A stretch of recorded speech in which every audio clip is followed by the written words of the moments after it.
Capital को निकालने के लिए वर्ड ड्राइंग्स नहीं होता, उसके लिए वर्ड यूज होता है कैपिटल विड्रॉन। उसको क्या बोलते हैं? कैपिटल विड्रॉन बहुत रेयरली होता है किसी भी बिजनेस। आप सोचो ना, आपने 50 लाख डाले, वो इसी में से 30 लाख निकाल, बहुत इमरजेंसी आ गई तो, वरना उसमें से टच नहीं कर। तो कैपिटल कम होता है बराबर, क्योंकि जो प्रॉफिट्स होते हैं ना 10 लाख, वो कैपिटल में ही ऐड होता है। जो प्रॉफिट्स है वो क्या होते हैं? कैपिटल को बढ़ा देते। तो ड्रॉइंग्स क्या करते हैं? कैपिटल को कम करते हैं। लेकिन drawings are not out of the base capital, drawings are always out of the profits. Logic समझा इसका? Does it make sense drawing your own money from the base capital? No. Base capital बहुत emergency पे निकाला जाता है, उसको बोलते हैं capital. So drawings, when I use the term drawings, you should understand that it is always out of profits. Always out of profits. Is it clear? दो terms समझ में आए? What is capital? By the businessman. That's called capital. Maybe in the cash form, maybe in the time form, some other asset goods. What are drawings?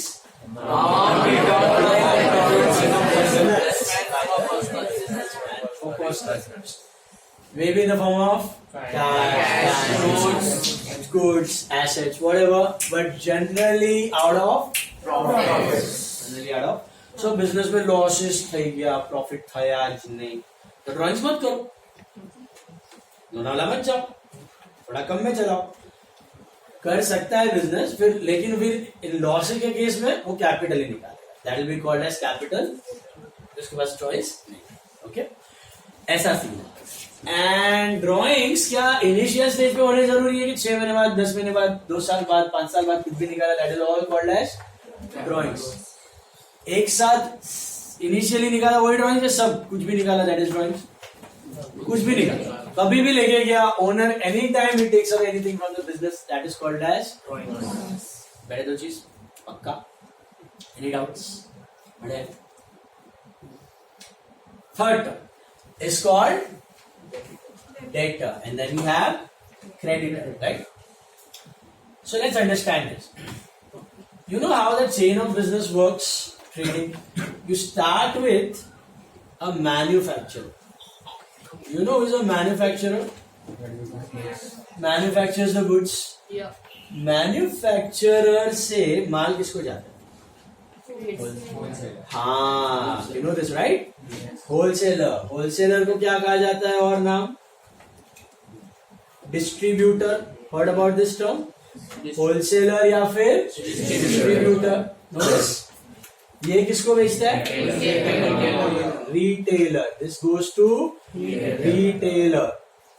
Retailer जो आपको shops बाहर दिखाई देते हैं वो रिटेलर्स होते हैं। Then retailer sells its to customer, बराबर? This is how the chain of business works.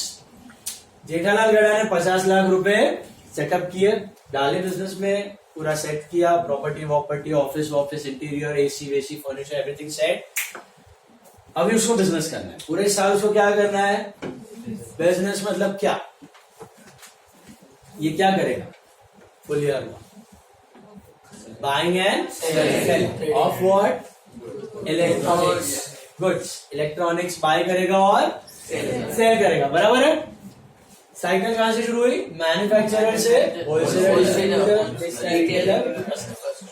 Let's take for our example, Jethalal is let's say a wholesaler और अ डिस्ट्रीब्यूटर। ओके, हमारे एग्जांपल। और वो करता भी, आपने देखा होगा, बड़े बड़े 50-50 टीवी सेट्स मंगवाता है और डिस्ट्रीब्यूट भी कर देता है, रिटेलर्स को भी देता है, इंडिविजुअल भी बेचता है, मार्केट कस्टमर को भी बेचता है, बट बड़े अमाउंट पे भी करता है डील। तो बेसिकली होलसेलर और रिटेलर में क्या फर्क है पता? होलसेलर क्या करता है? बल्क में, मैन्युफैक्चरर से बल्क में खरीदता है और बल्क में बेचता है कि एक एक दो बेचता है? बल्क में बाय करता है, बल्क में सेल्स। एक एक दो नहीं, 50-50, 100-100 क्वांटिटीज खरीदेगा, 50-50, 100-100 क्वांटिटीज बेचेगा। रिटेलर क्या करता है? कम क्वांटिटी बल्क में लेता है, लेकिन छोटा क्वांटिटीज में कस्टमर को देता है, क्योंकि कस्टमर तो बल्क में लेने वाला है नहीं, है ना? ये जो शॉप्स आपको सब दिखाई दे रहे हैं बाहर, वो सब क्या है? डिस्ट्रीब्यूटर के गोडाउन होते हैं, बड़े बड़े गोडाउन में माल रखते हैं और एक साथ ऑर्डर पे सप्लाई करते हैं। एक दो यूनिट जनरली वो लोग सप्लाई नहीं करते, लेकिन आजकल ऐसे भी आ गए जो सप्लाई करते हैं, but in general they don't entertain 1-2 units, 10 units, they need orders in bulk quantity. Yes और नो? हेलो, अच्छा, manufacturer sells it to wholesaler, retailer, ये go to wholesaler, distributor, distributor goes to retailer, then customer. For our example let us assume Jethalal is wholesaler. तो इस साल जेठालाल गड़ा ने धंधा बंदा सेट करके समझो मैन्युफैक्चर रामसुम, सैमसंग, रामसंग जो भी है तुम्हारा, LG, पैनासोनिक, सब ये सब इलेक्ट्रॉनिक डीलर मैन्युफैक्चरर से इसने 20 लाख रुपीस का माल समझो फर्स्ट बाय किया, चालू किया बिजनेस, तभी 20 लाख स्टार्ट करना था, बाय करना था, कितने का? 20 लाख रुपीस का माल बाय किया। उसमें सब आ गया, fridge, machine, washing machine, AC, electronic, TV, सब, एंड इससे खरीदेगा मैन्युफैक्चरर्स। ओके, आपको क्या लगता है ये इमीडिएटली कैश देके खरीदेगा कि क्रेडिट पे खरीदेगा? क्रेडिट का मतलब क्या है, कैश का मतलब क्या पता है आपको? When you buy the goods and you pay the money immediately, it's called as a cash transaction, right? But 90% of the business don't work on cash. They work on credit. Means Jethalal manufacturer से खरीदेगा, उसको बोलेगा रुको रुको, 1 महीना रुक जाओ, मैं आपको 1 महीने बाद पैसे दूंगा। कब दूंगा? 1 महीने बाद पैसे दूंगा। उसको क्या बोलते हैं? Credit purchase. क्या बोलते हैं? Credit transaction. You also might have heard credit. दुकानदार अगर फ्रेंडली है तो 2 दिन बाद पैसे देते हैं, उससे ज्यादा आपको क्रेडिट मिलने वाली। तो बिजनेस में जनरली 1 महीना 1.5 महीने का क्रेडिट पीरियड चलते रहता है, 1.5 months। जेठालाल ने मैन्युफैक्चरर से माल खरीदा और पेमेंट इमीडिएटली नहीं किया, पेंडिंग रखा। कब देने वाला है? 1 महीने बाद। ठीक है। सिमिलरली ये जो 20 लाख का माल है, इलेक्ट्रॉनिक्स है, अपने पास रखेगा गोद में? नहीं। सेल करेगा किसको? रिटेलर को सेल करेगा। कितने में सेल करेगा? 20 लाख का 20 लाख में करेगा? 10 लाख में करेगा। और पानी दुकान बंद। कितने में करेगा? More than 20 lakh. कितना लगाना है? 40 माल पैसा कमाना। 20 का माल समझो is selling for 25 lakh. Late us assume 25 lakh. Okay, 25 lakh, 30 lakh. अब ये रिटेलर को इसने माल बेचा, तो ये रिटेलर क्या ताबड़तोड़ पैसे दे देगा? वो भी क्या मांगेगा? हमें अगर पेंडिंग रखे है तो हमें भी कोई पेंडिंग रखेगा। तो वो रिटेलर जो है वो बोलेगा मैं आपको 20 डेज के बाद पैसे दे दूंगा। तो ये क्या है, इसके लिए थोड़ा कन्वीनियंट रहेगा जेठालाल के लिए, क्योंकि ये रिटेलर से 20 डेज में आ जाएंगे पैसे एंड मैन्युफैक्चरर को 1 महीने बाद देने, तो आराम से रोलिंग चलता रहेगा। यस और नो? बाद में रिटेलर क्या करेगा पता है? कस्टमर को बेचेगा एक एक करके। कस्टमर को क्रेडिट वेडिट देता नहीं, आपको मिलती है क्रेडिट। आप दुकान में जाते हो, आपको क्या देना पड़ता है? कैश। यहां से कस्टमर बेचारा पहला बकरा, ये कैश देगा किसको? रिटेलर को। रिटेलर कैश देगा, होलसेलर कैश देगा। That's how the cycle. Practical business में कभी भी आप इमीडिएटली कैश पे डील नहीं करते। 90-95% of the business is done on, होता है कैश में भी होता है, वो भी सिचुएशन आपको मैं बताऊंगा, but practically it is done 90% on the basis of credit. Credit का मतलब क्या? इमीडिएटली पेमेंट नहीं। तो समझो इसको, जेठालाल गड़ा ने मैन्युफैक्चरर से माल खरीदा, माल मतलब गुड्स, इलेक्ट्रॉनिक्स। जेठालाल गड़ा ने मैन्युफैक्चरर से माल खरीदा लेकिन इमीडिएटली पेमेंट नहीं किया। तो for that 1 month is supposed to pay 20 lakhs to that guy, manufacturer. So for that 1 month, that manufacturer will be called as creditor.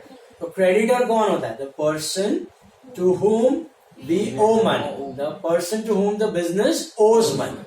जिस बंदे को हमें पैसा देना बाकी है वो बंदा क्या क्या कहला जाता है? Creditor. The person to whom we are suppose to pay the money is called creditor.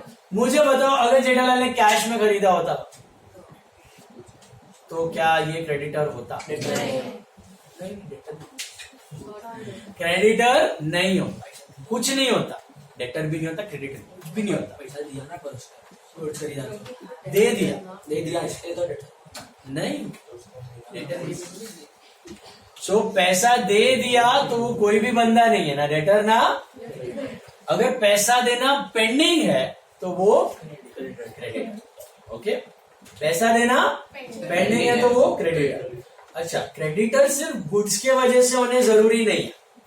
कोई भी बंदा हो जिसको आपको पैसे देने बाकी है वो बंदा क्रेडिटर है. फॉर एग्जाम्पल, आपने बैंक से लोन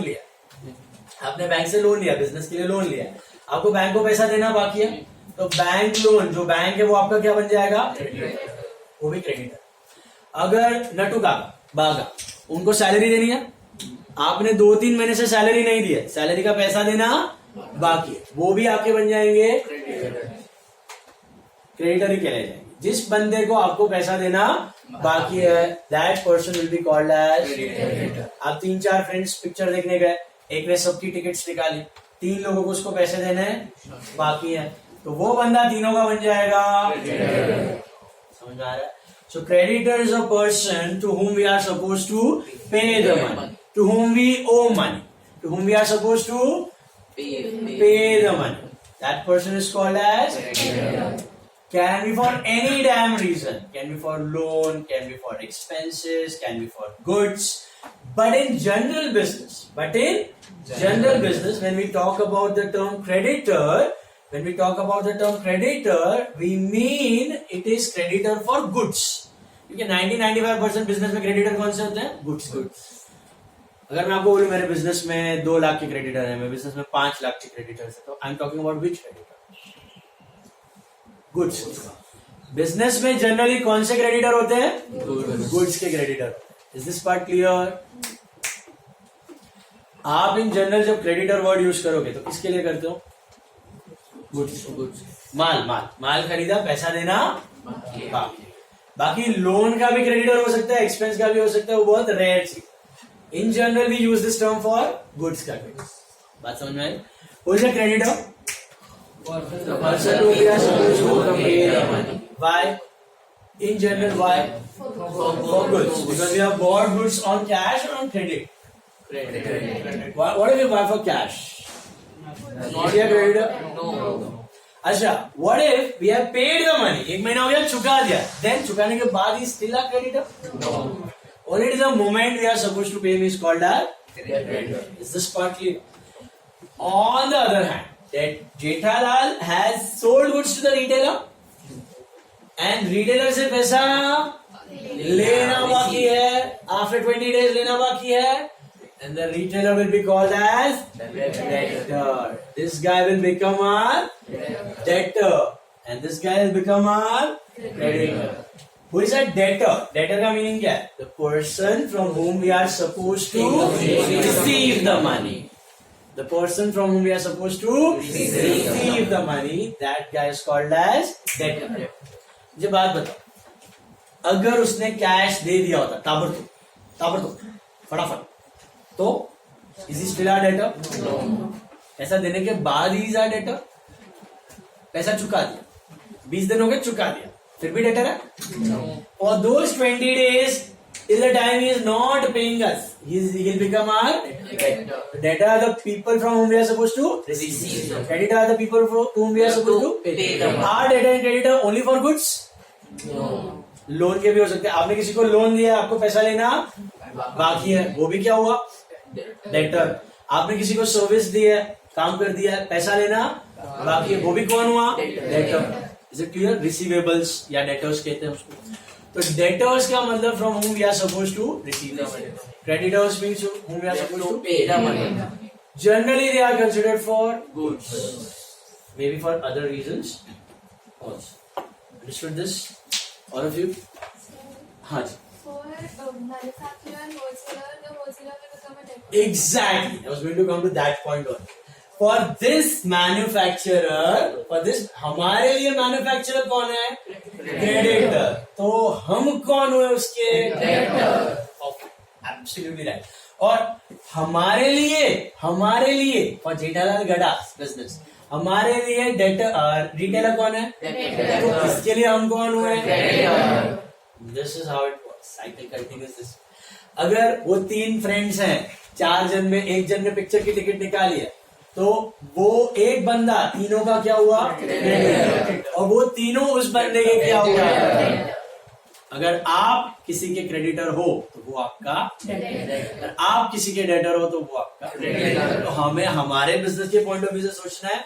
तो from Jethalal point of view, who is this? Manufacturer, creditor. क्यों? क्योंकि हमें इससे पैसे देने बाकी है। एंड हमारे लिए रिटेलर कौन है? डेटर। क्यों? क्योंकि हमें इससे पैसे लेना बाकी है। समझा? अभी प्रैक्टिकली क्या होता है वो भी समझो। जब आप कोई नया बिजनेस स्टार्ट करते हो, इन रियलिटी, ओके, तब बिजनेस नया होता है। It's a new business you are starting, right?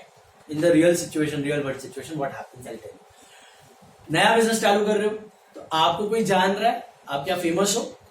नहीं, आप नए हो। तो आप जब क्रेडिटर के पास जाओगे ना माल लेने को, तो आपको क्रेडिट नहीं देगा। आपको बोलेगा तू कौन, मेरा माल लेके भाग गया? तो give me money then take the माल। सो नया बिजनेस जब होता है तभी क्रेडिटर से उसको ज्यादा क्रेडिट मिलती नहीं है। मैन्युफैक्चरर उसको क्रेडिट नहीं देता, तो आपको माल लेना पड़ेगा और कैश देना पड़ेगा। कैश देना पड़ेगा क्योंकि उधारी मिलेगा नहीं। आप अभी जाओ बैंक में लोन लेने को, कोई देगा आपको लोन? नहीं देगा। आपको बिजनेस बनाना, आपको अर्निंग्स करनी पड़ेगी, बिजनेस करना पड़ेगा, डेवलप करके आपको सिबिल स्कोर, क्रेडिट रेटिंग बनानी पड़ेगी, तब जाके आपको लोन्स मिल सकता है। तो वैसे ही नया बिजनेस को कोई क्रेडिट देता नहीं है। अच्छा, ऑन द अदर हैंड, वो जब रिटेलर के पास जाएगा ना माल बेचने को, नया बिजनेस बोलेगा ये ले माल और प्लीज इमीडिएटली पैसा दे दे। मैंने भी इमीडिएटली दिया था क्रेडिटर, तू भी मेरे को इमीडिएटली पैसा दे दे। वो देगा क्या? बेचने का है तो बेचो, मैं तो 20 दिन के बाद ही पैसा देगा। धंधा करने का तो करो। Now we are needy when we are new, तो हमें जक मार के will have to sell the goods on credit. So this is the dilemma of a new business. What happens with a new business? उसको manufacturer को पूरा cash देना पड़ता है, लेकिन रिटेलर से पूरा कैश मिलता नहीं है। क्रेडिट पे बेचना पड़ता है। Then the business slowly grows, पैरों पे खड़ा होता है, बड़ा होता है बिजनेस। ओके, फिर एक मोमेंट आता है, एक ऐसा टाइम आता है बिजनेस में जब ये सिचुएशन आ जाती है, तब उसको क्रेडिटर भी क्रेडिट पे माल दे रहा है, उधारी लेट दोगे तो चलेगा, एंड बेचते वक्त भी उसको उधारी पे माल बिक रहा है। मतलब दोनों जगह क्रेडिट है, इधर भी लेट पैसा देने का, इधर भी लेट पैसा आएगा। That's the average level, mid size. फिर बिजनेस और ग्रो होता है और स्ट्रांग होता है, मोनोपोली जैसा बन जाता है। तब क्या होता है पता है? सब लोग उसके साथ बिजनेस करने के लिए मर रहे हैं। अच्छा नाम बन गया, मार्केट में बिजनेस बना दिया। फिर क्या होगा पता है? क्या होगा? खरीदते वक्त जब वो माल परचेज करेगा तब क्रेडिट पे करेगा, तब क्रेडिट। वो क्रेडिटर को बोलेगा यार माल तो लूंगा मैं, लेकिन क्रेडिट पे लूंगा। अरे वो बोलेगा 1 या 2 महीने बाद दो पैसे, क्योंकि everyone wants to do business. उसको पता है इसके साथ करेंगे तो फटाफट माल बिक जाएगा, तो क्रेडिट पे माल खरीदेगा, लेट पेमेंट देगा राजा के जैसे। और बेचते वक्त क्या होगा पता है? ऑन द स्पॉट पेमेंट मांगेगा। अभी पेमेंट दो वरना बिजनेस नहीं होगा। डेटर बोलेगा थोड़ा तो उधारी दो, बोलेगा दूसरा डेटर है, तीसरा डेटर है, चौथा डेटर है, बोलो करना है तो करो। तो सब डेटर्स भी आपके साथ बिजनेस करने के लिए जा रहे हैं और क्रेडिटर्स भी आपके साथ बिजनेस करने के लिए आ रहे हैं। तो तब आप बाय क्रेडिट पे कर सकते हो, तो पैसा देने की जरूरत नहीं है, फ्यूचर में दोगे तो चलेगा, लेकिन सेल कैश में कर सकते हो क्योंकि आपके साथ बिजनेस करने के लिए लोग आए। समझ में आ रहा है कुछ? तो this is the prime situation of any business. The best of the best businesses in the country. Have you heard about Asian Paints, Berger Paints, Pidilite? These are the top giants in their business. वो actually ऐसे काम करते हैं. In reality, they work like this. When they buy the goods, they buy it on credit. Keep the money pending. and when they sell, immediately they get cash. Immediately they get cash. Pending रखने की जरूरत नहीं. समझ में आया? क्योंकि ये उधार मांगे तो दूसरा डेट है, तीसरा डेट है. Everyone wants to do business with you because you have that quality and have that name established in the market. तो बिजनेस का ऐसे ही साइकिल चलता है. अगर स्टार्टिंग है तो तकलीफ है, फिर एवरेज लेवल आता है, फिर टाइम लेवल इज. हमारे एग्जाम्पल में हम लोग एवरेज लेवल पे चल रहे हैं, तो हमें दोनों साइड से क्रेडिट मिल रहा है. बराबर है. यहां पर भी हमें क्रेडिट पे पैसा देना बाकी है, यहां पे पैसा लेना. जिसको देना बाकी रह गया इसको कॉल्ड क्रेडिट. जिससे लेना बाकी रह गया इसको कॉल्ड डेटर. जिससे ले the person whom we are supposed to pay, person from we are supposed to receive, debtor. Is this clear? Debtor का creditor, creditor का debtor उतली नहीं मान. Be very clear with this term, both the terms, debtor and creditor. पक्का समझा? अच्छा, कभी कभी क्या होता है प्रैक्टिकली, ऐसा जरूरी नहीं कि मैन्युफैक्चरर से होलसेलर में ही जाए, रिटेलर में ही जाए, कस्टमर को ही जाए. ऐसा जरूरी कभी कभी मैन्युफैक्चरर पता है डायरेक्टली रिटेलर को बेच सकता है. कभी कभी मैन्युफैक्चरर सीधा कस्टमर को भी बेच सकता है. कभी कभी होलसेलर सीधा कस्टमर को भी बेच सकता है. बीच में रिटेलर.